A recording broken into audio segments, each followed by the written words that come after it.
At first glance, the one who looks aloof and commanding in Veil of Shadows, the so-called Hu Zhu, may actually be the deepest hidden final villain.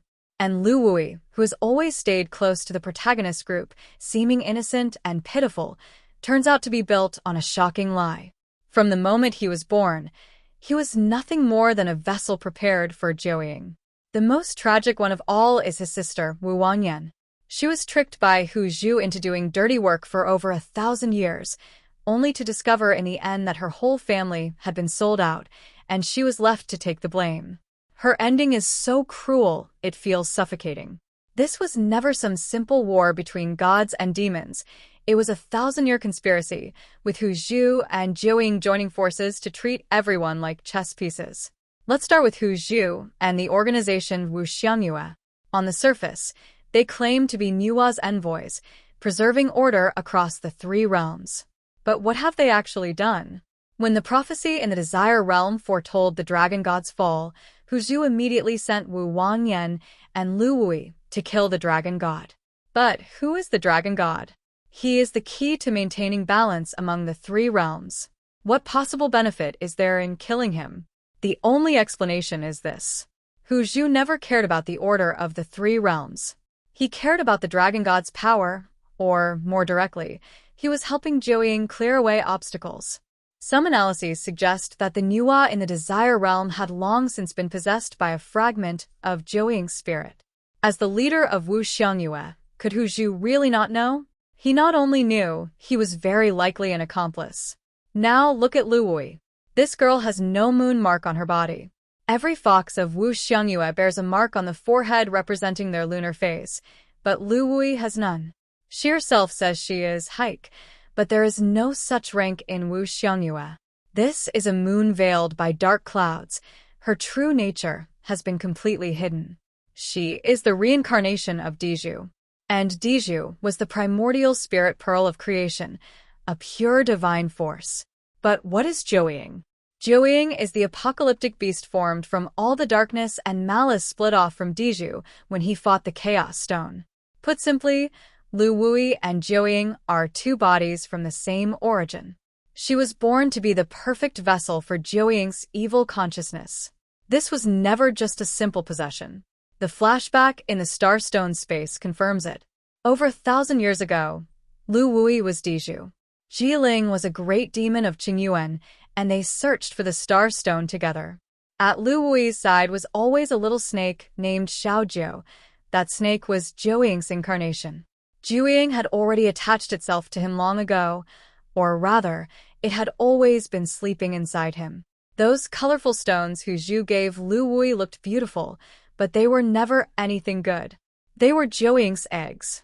Hu Zhu was slowly driving Lu Wui toward destruction, feeding the evil consciousness of Jiuying inside him with those stones, just waiting for the right moment, for Jiuying to break the seal using his body.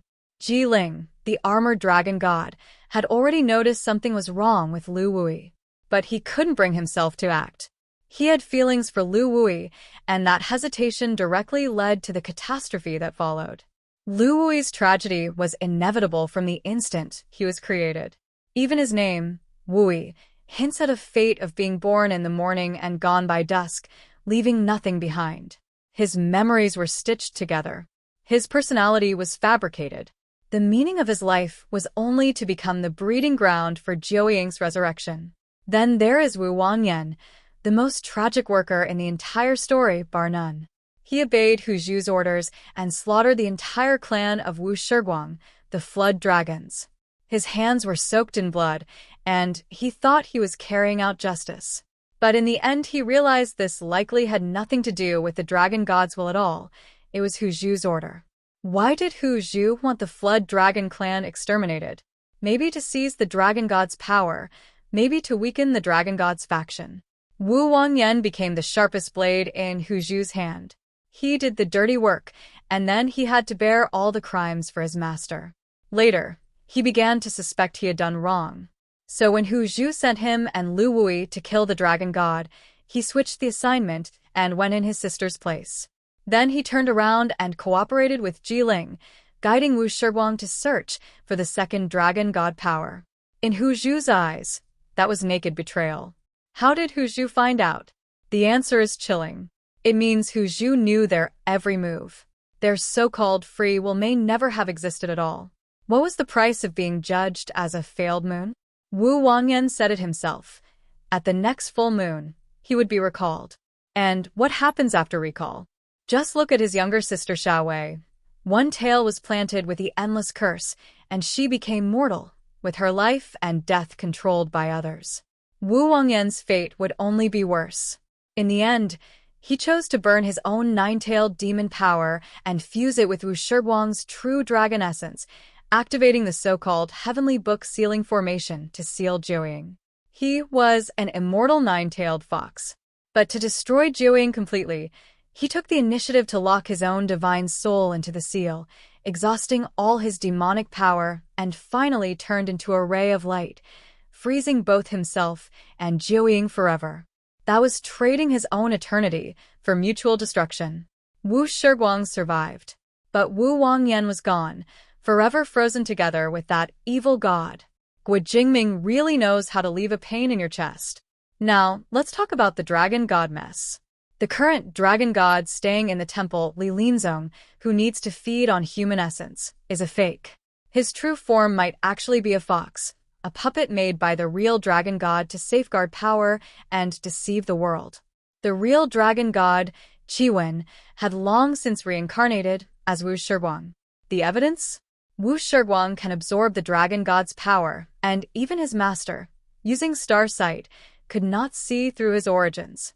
Ji Ling, the armored dragon god, guarded this secret from the shadows, actually helping Wu Shi Guang, the true dragon god, return to his rightful place and recover his strength so he could fight Jiuying.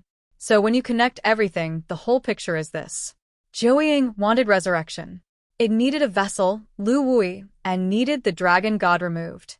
Hu Zhu, for some reason, colluded with Jiuying. He controlled Wu Xiang Yue, cultivating Lu Wui as a vessel while sending Wang Yan to wipe out the dragon god's allies, including the Flood Dragon clan. Ji Ling protected the true dragon god, Wu Shi Guang, in secret. Wang Yan eventually woke up, betrayed Hu Zhu, and helped Wu Shi Guang. He was then purged by the Fox clan, and in the end, to atone for his sins and resist true evil, he chose to sacrifice himself and complete the seal on Jiuying. Everyone was in the game. Lu Wui was a piece. Wang Yan was a piece. Even Ji Ling, the armored dragon god, was a piece. There were only two real players. One was Jiuying, who wanted to destroy the world. The other was likely that sanctimonious Hu Zhu, who always pretended to stand for justice. By the end of this drama, the most terrifying thing is not the world-destroying magic. It is the 1,000-year web of schemes and deception. It is the way living people were turned into tools to fulfill someone else's ambition. In Veil of Shadows, many people don't understand one thing. Why is it that when the dragon god lent power to the four great demons, he could never take it back, but when the four great demons lent power to the dragon god, they could reclaim it whenever they wanted? That angle is fascinating, so let's break it down. 01. The true identity of dragon god Wen.